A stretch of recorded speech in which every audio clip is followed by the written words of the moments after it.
China showing support for Russia as it grapples with mutiny.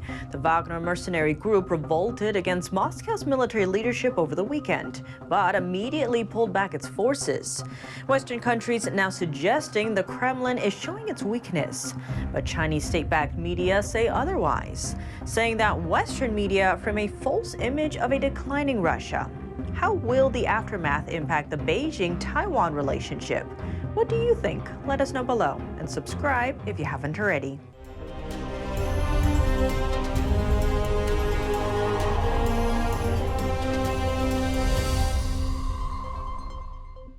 Welcome to China in Focus. I'm Tiffany Meyer. Russian leadership is dealing with an uproar, but the conflict doesn't seem to be stopping China from supporting the country. Russian mercenary group Wagner revolted against Moscow over the weekend. How does the incident involve Beijing? And what does it say about China's next move towards Taiwan? NTD's Sam Wang has more. On Monday, China's foreign ministry brushed off Wagner's halted mutiny against Moscow as a Russian internal affair. The Chinese ministry spokesperson went on to say China would support Russia in maintaining national stability and achieving development and prosperity. The Wagner Group is a private Russian army which has played a significant role during the war in Ukraine. Its head, Yevgeny Prigozhin, has long been critical of the Kremlin's leadership. He led the organization to rebel against Moscow over the weekend. He said that the nation was deceived into a war by the Kremlin's defense ministry. Prigozhin added that Russian forces deliberately attacked its field camps in Ukraine and killed nearly 2,000 men. Wagner forces began to march toward Moscow but soon retreated after brokering a deal with the Belarusian president. Under the agreement, Prigozhin will enter exile in Belarus but will not face criminal charges. Chinese state-run news outlet Global Times said that the Western media is trying to create a so-called illusion that Russia is falling apart internally. But Western officials are saying otherwise. U.S. Secretary of State Antony Blinken says the mercenary uprising shows cracks in Putin's power. NATO head Jens Stoltenberg, on the same token, described the mutiny as a demonstration of weakness in Russia's leadership. China has framed itself as a neutral peace broker amid the Russia-Ukraine conflict. The regime has been echoing the Kremlin's official narrative and has yet to condemn its invasion. Their mutual distrust towards the West has brought the leaders of both countries even closer in recent years. Experts are comparing what happened in Russia to China's possible invasion of Taiwan. Taiwanese political commentator Huang Pengxiao said that Russia's war has cost its military greatly, which prompted the Wagner mutiny.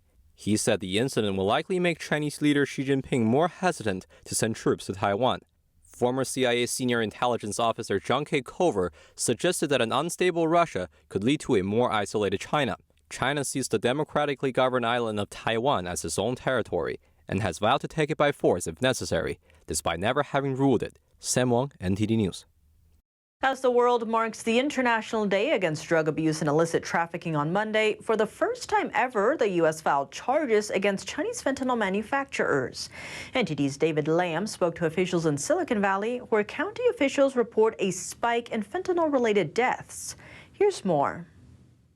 On Friday, the U.S. Justice Department filed charges against 4 Chinese chemical manufacturing companies and 8 individuals, alleging they illegally trafficked the chemicals used to make fentanyl.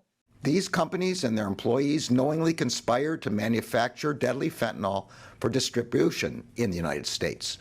The indictments mark the first time the United States has sought to prosecute any of the Chinese companies responsible for manufacturing the precursor chemicals used to make the synthetic drug. Several of the companies mentioned were Hebei Amarvel Biotech and Anhui Runcheng Technology. Prosecutors said the companies, including one called Hebei Sinaloa Trading Co., advertised on social media platforms in Mexico and the U.S. They then used false customs forms, mislabeled packages, and masking molecules to ship the chemicals by boat and air. Upon receipt of the shipment, however, the purchaser is able to easily remove the masking molecules and return the chemical to its original form as a fentanyl precursor. It breaks new ground by attacking the fentanyl supply chain at its origin.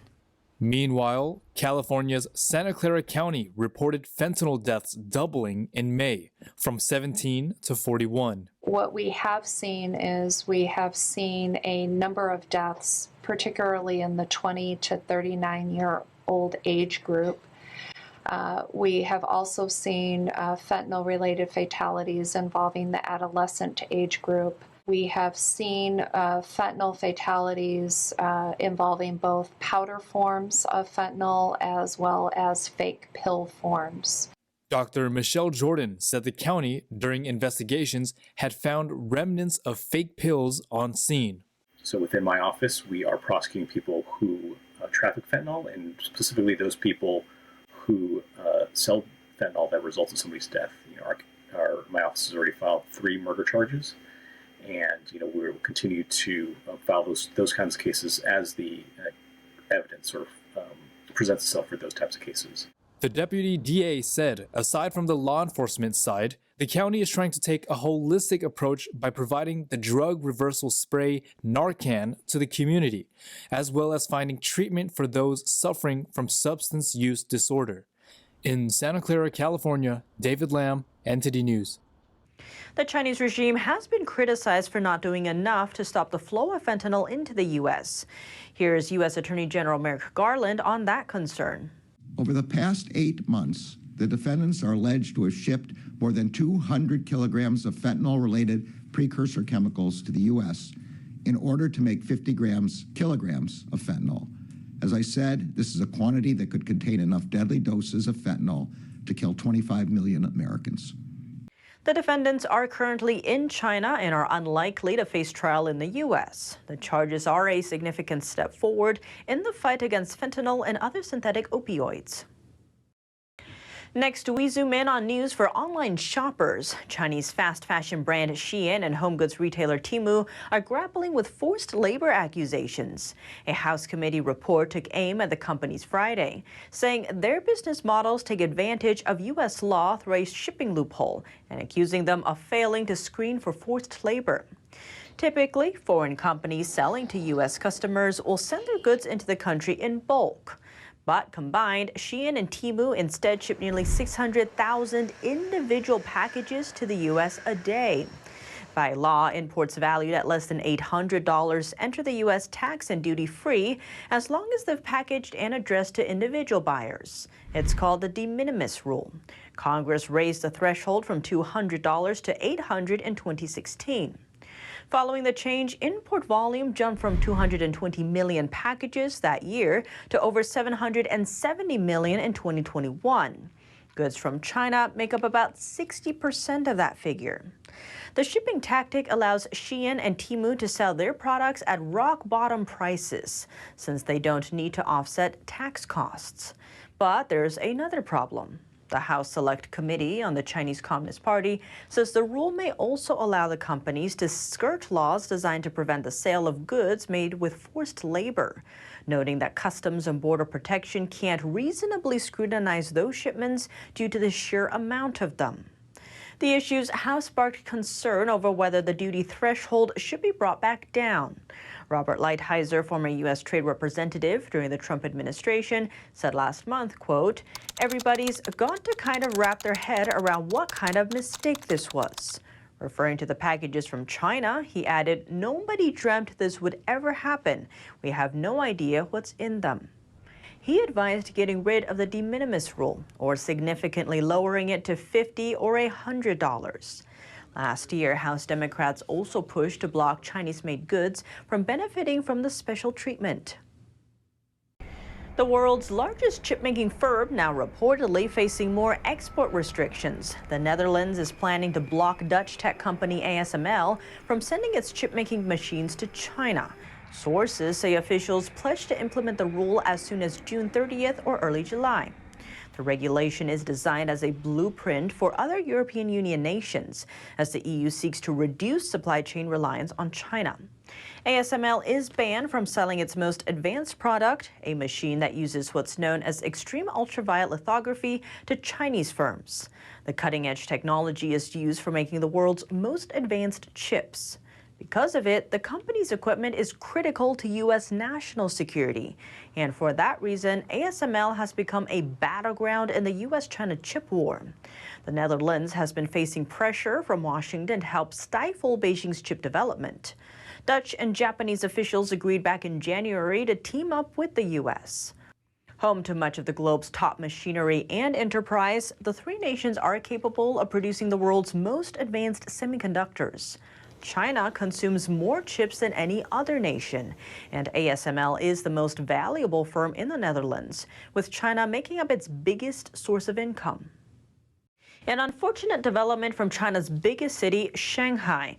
Software engineer He Binggang and his fiancée Zhang Yibo have just been dealt long-term prison sentences by a Chinese court.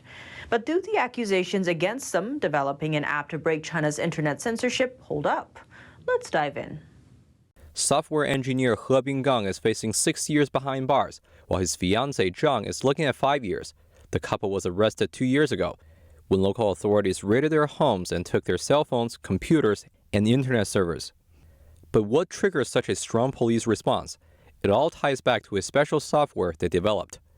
OGate is an application that allows people who live in China to access to block information that's available overseas. In other words, it's capable of circumventing the Chinese Communist regime's internet censorship. Worth noting, He and his fiancée practice Falun Gong, also known as Falun Dafa. The Chinese meditation discipline has been severely persecuted by Beijing since 1999, with practitioners facing prison sentences and torture while in custody. The two are not the only detainees. Beijing had launched a campaign to target all those involved in developing the OGate project. At least 7 other Falun Gong practitioners across several provinces were arrested in connection with it. Many of them remain unnamed. Chinese authorities had reportedly been monitoring their internet activities for months before carrying out the arrest. The case has also affected people outside of China, with some technical personnel overseas reporting that their residences were broken in. More information on the court trial: both He and Zhang are said to be in poor physical condition and had to be moved with wheelchairs during the arrest. He has served 3 stints in prison, where authorities allegedly tortured and beat him. During that time, he lost the ability to walk and is now bedridden. What's more, the detention center has denied him the right to meet with his lawyer. As a software engineer, He owns a computer business, while his fiancée Zhang formerly managed a foreign company in Shanghai. Both refused to give up their belief in Falun Gong. That's all for today's China in Focus on YouTube. We're now sharing a shortened version of our program here after being demonetized for 2 years. Here's what to look out for in our second half. An ex-NYPD officer convicted in a U.S. trial last week, found guilty of acting as an illegal Chinese agent. Now, Michael McMahon may face up to 20 years behind bars, but the former cop turned private investigator said he had no idea he was working for Beijing. What's really going on in McMahon's case? We spoke to his wife, Martha Byrne, who believes her husband is innocent.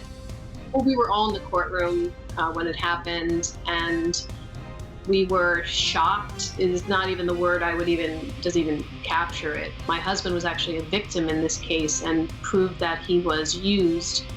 We also sat down with senior military intelligence officer Lieutenant Stephen Rogers for his take. Maybe he should have looked into these people a little more. Guess what? There are a lot of Chinese Communist Party influences in American companies today, and their agents are all over this country. The full episode is available on our partner platform, Epoch TV. To sign up, click the link down below. Thanks for watching China in Focus. I'm Tiffany Meyer. See you tomorrow.